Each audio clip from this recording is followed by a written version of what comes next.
Welcome to coin back channel. Good morning friends. இன்னைக்கு வீடியோவில் நாம் ₹5 காப்பர் நிக்கல் காயினை பற்றி தான் பார்க்க போகிறோம்.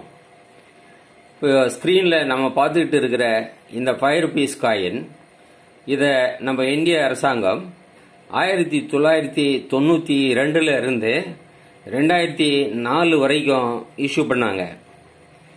இந்த காயினை பற்றிய டீட்டெயில்ஸு, வெயிட்டு, மின்ட்டு டீட்டெயில்ஸு இதெல்லாம் இப்போ நான் உங்களுக்கு எக்ஸ்பிளைன் பண்ண போகிறதில்ல. இதெல்லாம் உங்களுக்கு ஆல்ரெடி தெரியும்.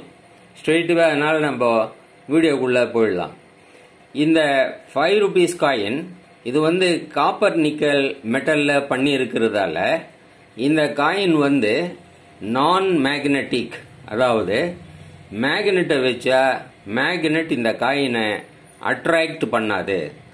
இப்போ மேக்னெட்டு பாருங்க, நான் கையில் வச்சிருக்கேன். இந்த மேக்னெட்டை இந்த காயினில் வைக்கிறேன். இந்த காயின் அட்ராக்ட் ஆக மாட்டேங்குது. மேக்னெட்டில் இந்த காயின் ஒட்ட மாட்டேங்குது. அதுவே இன்னொரு காயின் ₹5 காயின் வச்சிருக்கேன். இதை பாருங்க, இந்த ₹5 காயின் பாருங்க, இந்த 1995 இஷ்யூ பண்ணியிருக்கிறாங்க. இந்த காயின் இதுவும் ₹5 தான். இந்த காயினை இப்போ நான் மேக்னெட் வச்சு காட்டுறேன் பாருங்க. பாருங்க, இந்த காயின் மேக்னெட் அட்ராக்ட் பண்ணுது. இந்த காயின் மேக்னெட்ல ஒட்டுது. மறுபடியும் காட்டுறேன் பாருங்க. ₹5 காயின் பாருங்க, இது மேக்னெட்ல ஈஸியா ஒட்டுது. அப்போ இந்த காயின் மேக்னெட்டிக் காயின்.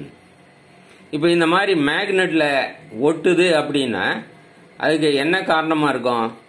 ஒன்று, இது OMS காயினா இருக்கணும், அதாவது அதர் மெட்டல் காயினா இருக்க வாய்ப்பு இருக்கு. அதாவது காப்பர் நிக்கல் இல்லாம இந்த காப்பர் நிக்கல்லே கூட சப்போஸ் நிக்கல் போர்ஷன் அதிகமாக இருந்தாலும் இந்த மாதிரி மேக்னெட்ல ஒட்டுறதுக்கு சான்சஸ் இருக்குது.